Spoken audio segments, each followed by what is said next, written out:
Tom's conspiracy's taken to a new level. We've seen them on WWE Snapchat. We even saw it live on Raw a couple of weeks ago. And now they've gone to Instagram. Look at the fucking plight of that. Just hire a smaller interviewer for Christ's sake and stop making Tom look like the biggest tit since... The biggest tit since... Who's got massive tits, Sam? Ooh, Tatty Bojangles. They've only gone and done it, haven't they? They've made a best of 7 series between Sheamus and Cesaro, despite Cesaro clearly putting an end to the mini rivalry a couple of weeks ago with that win in the main event of Raw. F me. Why does that mean nothing? We're going to have to sit through 7 more of these matches, even though the rivalry was dead in the water. Dead in the water. The water. Water. I'm Geordie, which means I'm better than you. Yes, we had bare bollocks and penal references on this week's WWE Raw, and then Gallows and Anderson in a microwave labelled with nads cooked a boiled egg until it exploded.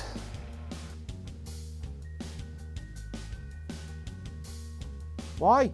So apparently Brock Lesnar's in heat at this moment of time. I mean, steady on, Paul Heyman, Bonnie Lad, that is far too much information. But I suppose at this time we'll have to have a moment's silence for Sable, because if Brock's in heat, her life is in severe danger. Bow your heads, please. I mean, Brock Lesnar speaking is a WTF moment in itself, but the fact he said shit nearly knocked me off my chair. He doesn't give a shit about Heath Slater's children. And I'm just sparing a thought for poor old Brad Maddox, because he got fired for saying prick. And since that happened, Vince McMahon has said f live on Raw, and now Brock has dropped the S-bomb.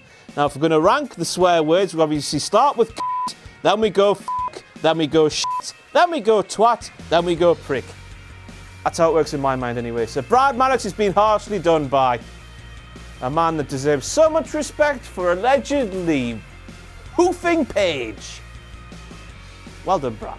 How fucking strange was that primetime players reunion done? I mean, Titus was all for it despite turning heel the past couple of weeks, and it took an inverted clash between him and Darren for him to go against the idea. If that bump between Darren and Titus didn't happen, presumably, Titus would have finished the match, you know, just hunky-dory, fine and dandy. It just seemed like it was thrown together at the last minute with very little thought. I don't know about you, but that's how it felt to me. It was shit, is what I'm saying. Shit. Now, I do not like American footballers. Sam nearly has a heart attack off camera there because he loves this stuff, but I just don't like it. Just doesn't matter. So, if someone tweeted me this WTF moment, so I'm just going to read it off me crib sheet here. Corey Graves said that Jericho teaming up is like if Sidney Crosby and Mario Lemieux. It's a funny name, isn't it? We're on the same line. In brackets, they did. So apparently Corey was wrong there for some reason. Neville fell over during his entrance. She fell over. Thanks to the many of you that tweeted me that. Me, it couldn't be more obvious, could it? I think I'm fucking stupid or something. I'll fucking give you. Now, I love how in kayfabe terms, you know, your boy Jon Stewart acted incredibly unprofessionally by screwing John Cena out of that match last year, but Mick Foley and Stephanie McMahon have invited him back for another go-round. I can only presume he's going to screw your boy Finn Balor, the fake Demon King, you know, because I'm the real one now. Because, yeah, John likes Seth, I think, so look forward to that. A fan got in the ring and tried to attack Seth Rollins while wearing a builder's helmet, a black one. WTF. Now, we had Michael Cole saying that Seth was in a trance as he watched the fan get f***ed in the arse, basically, by security and a referee. I mean, if that actually did happen, I'd be in a trance as well. What a sight to see, eh? Now then, your boy Finn Balor, the fake Demon King, wore his war paint on a run-of-the-mill episode of Raw. WTF. Does this not just feel like WWE gave this away far too early? They've built all this suspense about the history and the origins of the demon, and they've gave it away on Raw to a Corpus Christi crowd, or wherever the f*** that shit house of a town is called, for free. They were dead and didn't appreciate it. Just completely wasted it. WTF. Back to the drawing board, lads. NXT did it properly. You should probably watch that, you know. Dana Brooke gets a severe dressing down by Charlotte backstage. It looks like their run as a pairing has come to an end, but then we see Dana coming down to help Charlotte win the match. Silly cow. Era of the new, same shit off the old once again, as we had one women's match, I know, but Nia Jax's squash matches do not count as proper bouts in my opinion. They're just there for show and tell and pizzazz. Anyway, we had one bona fide women's match with two main roster opponents, and it lasted for 1 minute and 20 seconds. New era, same old shit. They'll be calling them divas next week. You just watch, yeah? So I guess we've reached this point in time where the sponsors of WWE Raw are more important than the show's name itself, or the names of the superstars involved in the match. Look at where those little signs are placed there. It's fucking atrocious, isn't it? It's new era. Something completely new that we've never seen before.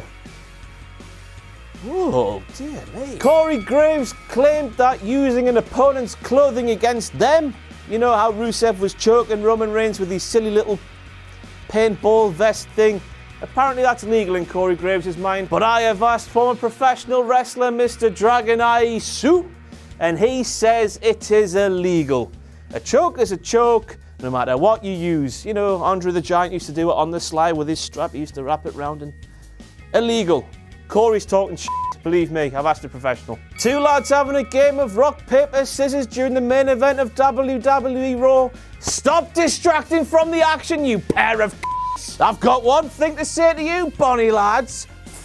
You! And I've saved the absolute pinnacle of WTF moments for last year, as it was revealed on this week's show that Alicia Fox has been in WWE for 10 long years. I don't care if she has the finest Northern Light suplex in the game. I think it's fantastic. That is...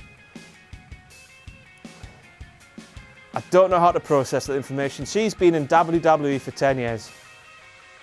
Blows my mind.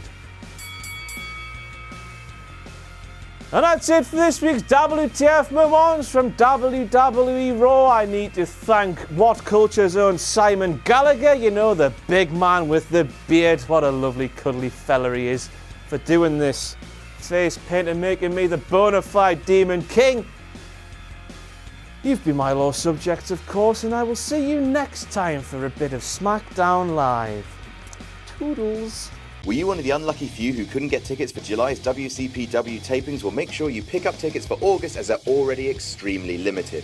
On August 24th, we'll be presenting a special live pay-per-view quality show, WCPW Stacked, featuring Moose vs. Joe Coffey, the debut of the Women's Championship, Will Ospreay vs. Marty Scurll. The WCPW Championship will be on the line. There'll be Joe Hendry, Joseph Connors, Big Damo, El Ligero, Primate, Grado, Drew Galloway, EC3, and GM'd by Eric Bischoff. Not just that, but on the 25th, we'll also be holding loaded tapings featuring the Kurt Angle Invitational, a pinfall and submission elimination rumble to decide who gets to face the Olympic hero in October. Grab your tickets for August at wc.pw while you still can. The 2 days are looking absolutely stacked.